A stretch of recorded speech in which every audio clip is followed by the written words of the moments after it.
Quem é investidor de longo prazo, compra aquela ação, guarda, recebe os dividendos, reinveste, compra mais, cresce o patrimônio, pode ficar assustado com algumas notícias que está igual aí nessa tela. E hoje a gente vai conversar justamente sobre essa visão de longo prazo, sobre as notícias do mercado que você precisa saber para ser um bom investidor. Eu sou o Gustavo, você está no Investidor Classe Média. Bora pro vídeo. E hoje a gente também vai aproveitar, conforme toda semana já, por 21 semanas, fazer a atualização da carteira do canal, que é a carteira onde a gente investe R$50 toda semana para mostrar para vocês de forma prática que dá sim para investir com pouco dinheiro, receber ali os dividendos, crescer o patrimônio, ou até mesmo juntar aquela grana de uma forma mais eficiente, de uma forma que nos inspire e que nos motive a aportar toda semana ou conforme a periodicidade que você achou que casa com você. A gente começou lá em agosto de 2023 com R$46. Hoje, após essas 21 semanas investindo sem falhar, a gente está com 1.250 de patrimônio. E a gente estava com os rankings da semana aqui com as nossas ações. A gente tinha 65 ações de Klabin, a gente tinha 17 ações da Caixa Seguridade, 20 ações de Alupar, 20 de Gerdau, 27 de Sanepar e 5 ações do Banco ABC. E eu vi novamente uma oportunidade de fazer um novo aporte de Gerdau, por isso que é o tema do vídeo, sobre isso que a gente vai conversar e por isso que eu estou trazendo a carteira do canal e o aporte.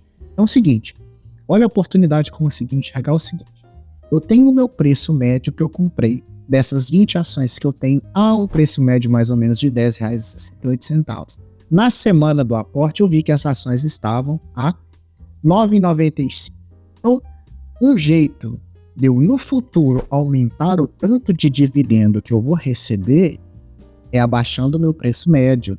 Então, se eu compro essas ações mais descontadas agora, desde que sejam de boas empresas, eu consigo melhorar o meu preço médio. Melhorando o meu preço médio, eu consigo ter um dividend yield, que a gente chama de yield on cost, melhor.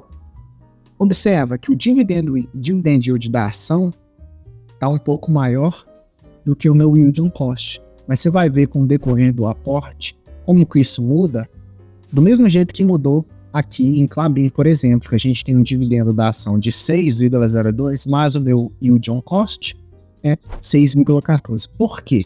Porque o dividendo que mostra da ação, quando você entra lá no site para pesquisar, tem referência com o valor da cotação atual. Quando eu compro essa ação num preço mais atrativo, ou seja, num preço mais barato, o yield que ela pagou, né, o valor de dividendo que ela pagou, é calculado não pelo valor daquela ação, mas pelo valor do meu preço médio. Tá? Eu fiz um vídeo explicando isso mais com uma forma mais criteriosa. Vou deixar aqui o card para você clicar e ver sobre essa questão de yield on cost para a gente continuar na nossa carteira aqui e falar sobre a Gerdau, tá? Os investimentos, para quem está começando, é bom a gente criar regras básicas, que é as regras do canal que eu criei, que é investir os R$50 toda semana e no máximo 12 ativos, para a gente não pulverizar a carteira com um monte de ações de empresas que pagam os dividendos, setores que são perenes, respeitando uma certa diversificação básica, tá?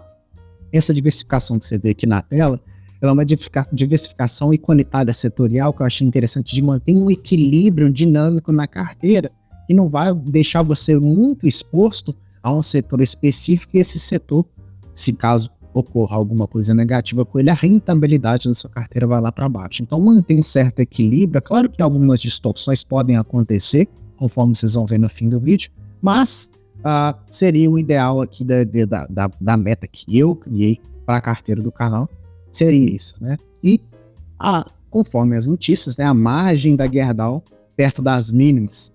O Banco BTG não vê melhora tão cedo assim. Mas vamos conversar melhor sobre essa notícia, porque a rentabilidade da Gerdau está nas mínimas da próxima mínima histórica. Porque a Gerdau está acostumada a ter uma margem EBITDA. O que é isso, margem EBITDA? Uma margem de lucro, tá? Grosseiramente falando, em média de 19%. Só que tá programado para o próximo trimestre, né, que é o fim do trimestre de 2023, que vai ser em fevereiro agora, reportar entre 8% e 9%. Então essa queda na sua margem de lucro faz as ações despencarem a curto prazo, porque observa, nos últimos 5 anos que eu coloquei aqui, quem investiu em Gerdau teve uma rentabilidade positiva de 35%. né? Isso sem contar a reaplicação dos dividendos. Então, observa que as notícias, elas movem o mercado a curtíssimo prazo. As análises das casas de research e dos analistas são de mais curto prazo. Nós, investidores buy and hold, essas notícias se interferem mais como oportunidade do que como um alarde, digamos assim, né? Então, para quem opera para curto prazo, o cara que faz um trade, swing trade, day trade, para ele essas notícias são muito importantes e ele se move através dessas notícias.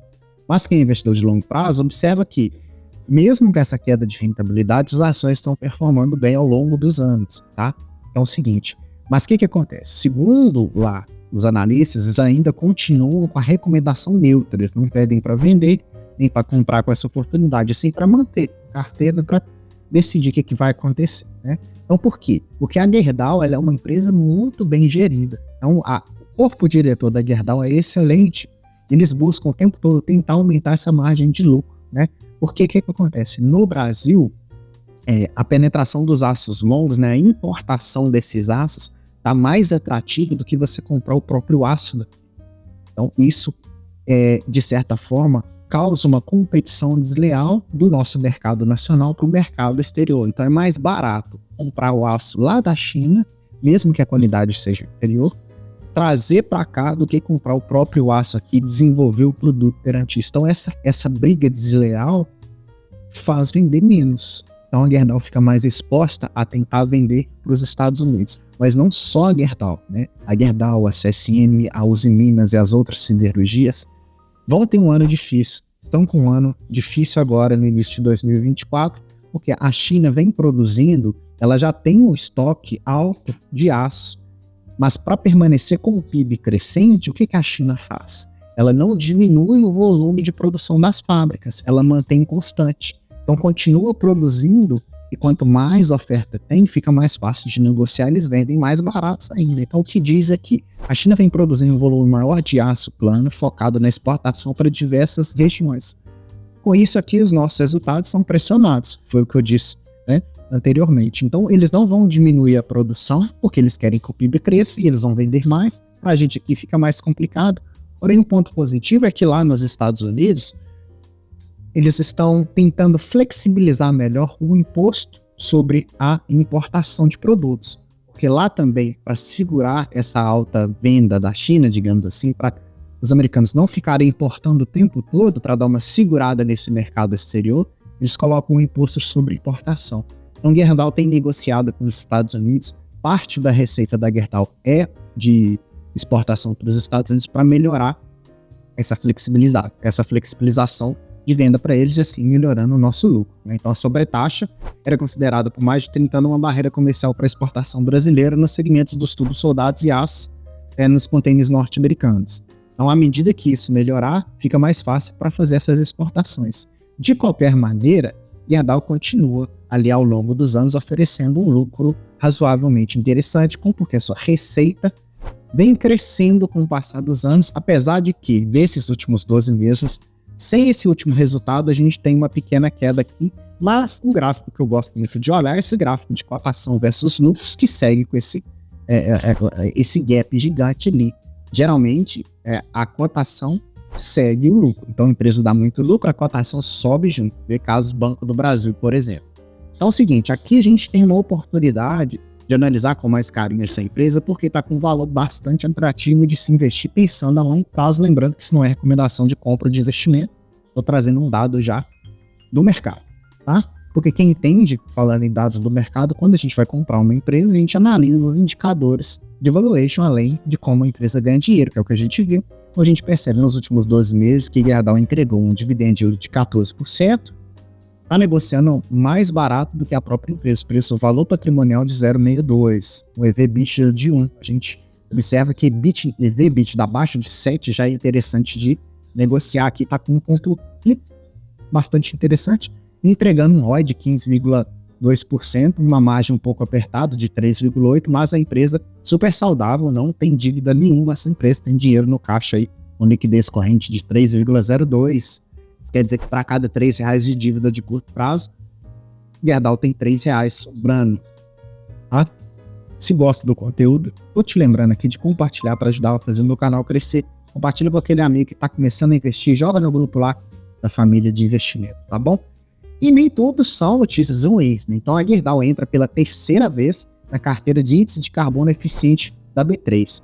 Isso apresenta uma das menores médias de emissão de gases de efeito estufa, né, que é o CO2, de 0,86 toneladas de CO2 por tonelada de aço, o que a média global é de 1,91, então bem abaixo, está aí trabalhando para ser uma empresa um pouco mais limpa, com menores emissões de carbono. Espero que isso dê bastante certo, além das startups que a holding da Gerdau tem, né, igual 4, e com isso a gente fez a última compra da semana com 5 açõezinhas aí de R$ 9,93, aproveitando, né, o nosso aporte de R$ 50 semanais. Na próxima semana a gente vê o que acontece, tá? Agora um dado importante para a gente poder estudar aqui, para você fixar essa questão do yield on cost, para aproveitar as oportunidades. Olha só, o quadro de cima é da semana passada, o quadro de baixo é dessa semana. No quadro de cima a gente tem 20 ações de Gerdau, um preço médio de 10,68, com valor de 9,95 da cotação do dia. Eu fui lá e fiz a compra das 5 ações de Gerdau, então agora eu tenho 25 ações da Gerdau. Observe que de 10,68, o meu preço médio passou para 10,53. Então, eu consegui abaixar o meu preço médio de Gerdau. Então, todas as ações que eu tenho em resumo, somando ali, tirando a média, custam R$ 10,53. Isso fez a minha rentabilidade negativa cair, que antes estava de 6,85 para 5,52, porque afinal de contas eu diminuí o preço de compra. Então, se a ação flutua para baixo, eu tenho uma relação entre a flutuação e a rentabilidade menor. E olha agora a questão do meu yield on cost, ele deu uma melhorada bastante interessante. Eu vou colocar na tela aqui um pouco maior, porque eu estou com dificuldades de enxergar.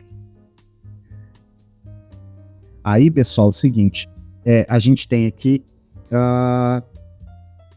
o yield da Gerdau 15,98, o yield de 15,10. Por quê? Ainda não recebeu os dividendos. Quando eu receber os dividendos, isso aqui vai mudar e eu vou conseguir fazer como fiz com a Klabin, que é assim que eu fui portando durante várias semanas, né?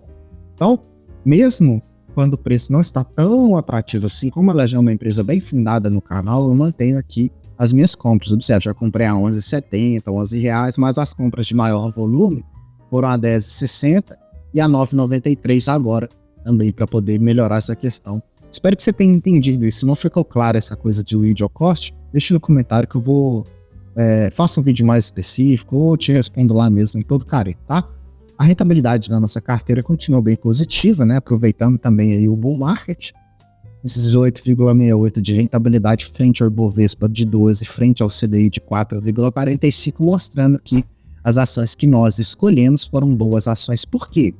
Porque são empresas sólidas, empresas perenes, empresas que faturam bastante, têm lucro e distribuem o lucro para os acionistas. A gente não tem empresa com recuperação judicial, a gente não tem empresa com rentabilidade negativa por um tempo prolongado, a gente não tem empresas que estão com uma dívida muito alta. Então a gente tem empresas sólidas, empresas bem perenes que faz a longo prazo a rentabilidade e melhorando e subindo, tá? Então a maior parte da carteira deve ser de boas empresas. E falando na parte da carteira, a gente finaliza com agora maior exposição em papel celulose e siderurgia. Não é a diversificação que eu almejo para a carteira, mas eu estou aproveitando as oportunidades. Passei quase 3 semanas comprando Klabin consecutivamente, também agora Gerdau. Então toda semana eu analiso, vejo qual a ação mais barata da minha carteira já é dentro da carteira, eu não saio procurando ações externas, tá? E vou aportando essas melhores oportunidades, porque eu quero criar um yield da minha carteira muito bacana e muito interessante, tá bom? Você consegue aprender mais disso olhando lá o Instagram do Investidor Classe Média. Lá a gente faz posts diários, mais despretensiosos, caixinha de perguntas. Acho interessante você participa lá do nosso Instagram, que você vai gostar também, tá bom? E esse foi o vídeo de hoje. Aqui a gente falou sobre China, sobre Gerdau, sobre a carteira do canal. Se você gostou, deixa o like para mim, se inscreve no canal, preciso muito da sua inscrição, ativando o sininho para te lembrar que tem vídeo 3 vezes na semana. E comenta aqui, você tem Gerdau na carteira e eu te vejo no próximo vídeo. Um abraço.